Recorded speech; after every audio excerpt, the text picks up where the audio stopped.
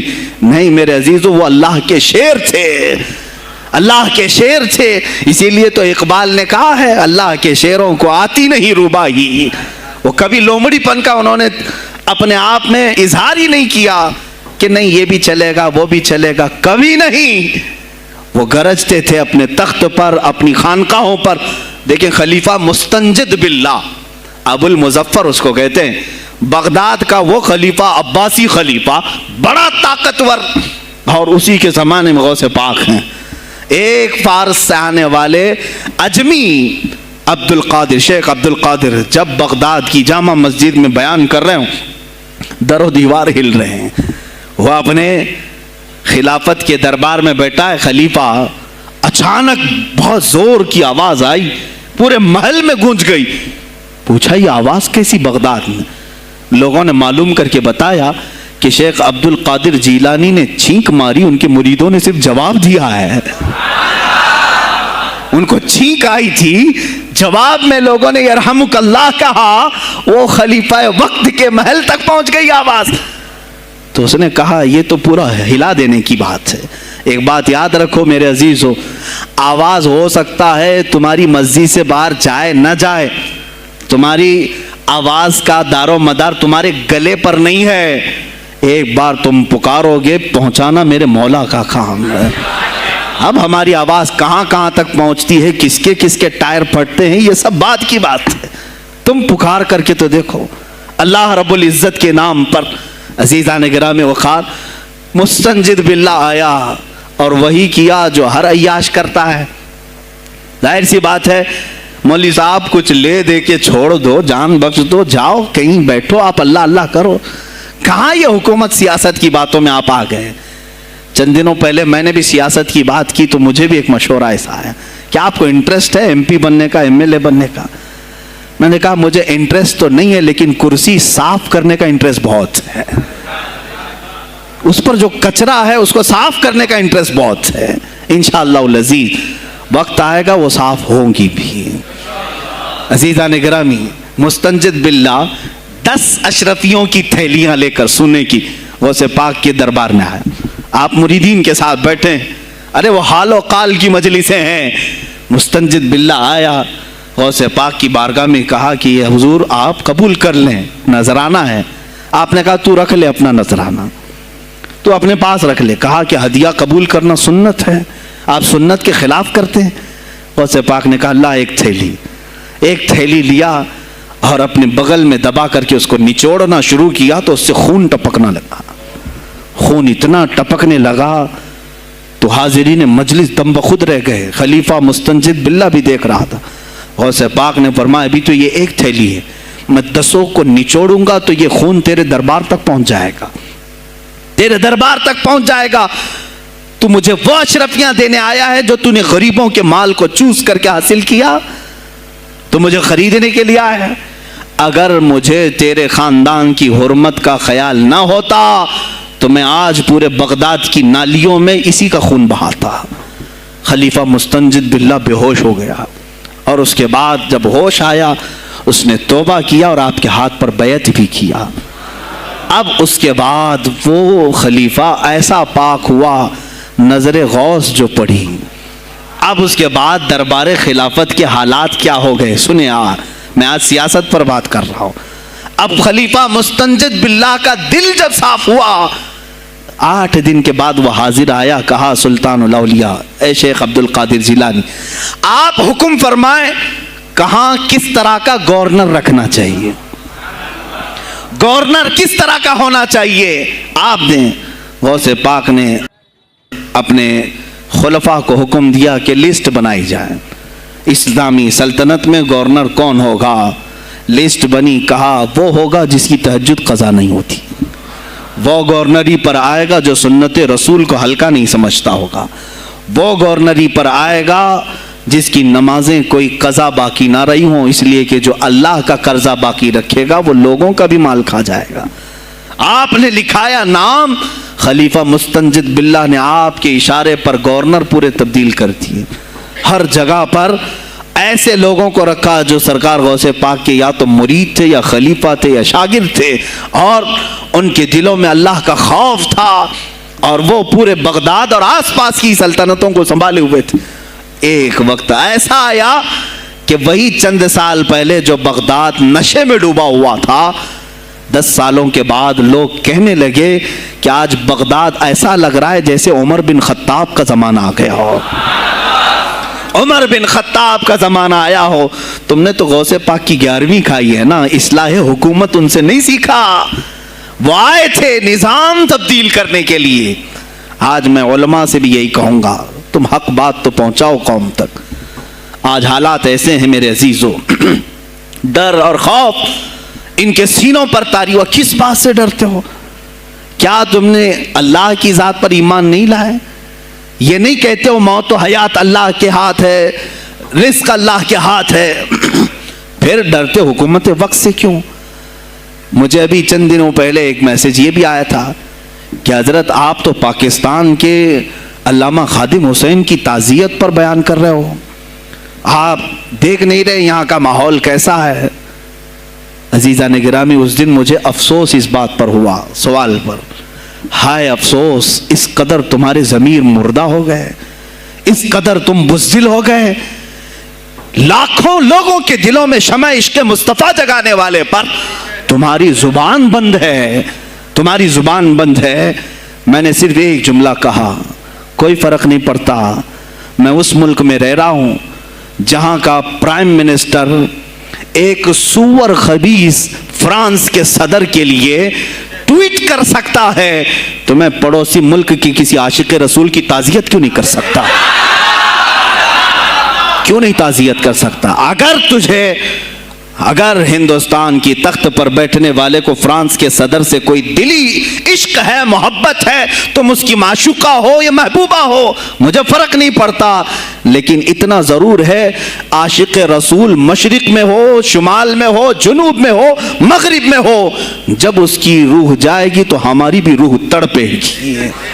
ہماری ڈور بندھی ہوئی ہے مدینۃ الرسول سے۔ میرے آقا صلی اللہ علیہ وسلم کی جو بات کرے گا وہ پھر کسی بھی ملک کا باشندہ ہو۔ تم کہتے ہو تعزیت کے لیے، ارے میرے عزیز، اگر میں سامنے ہوتا تو اس کے قدموں کی خاک میں اپنے امامے پر رکھتا۔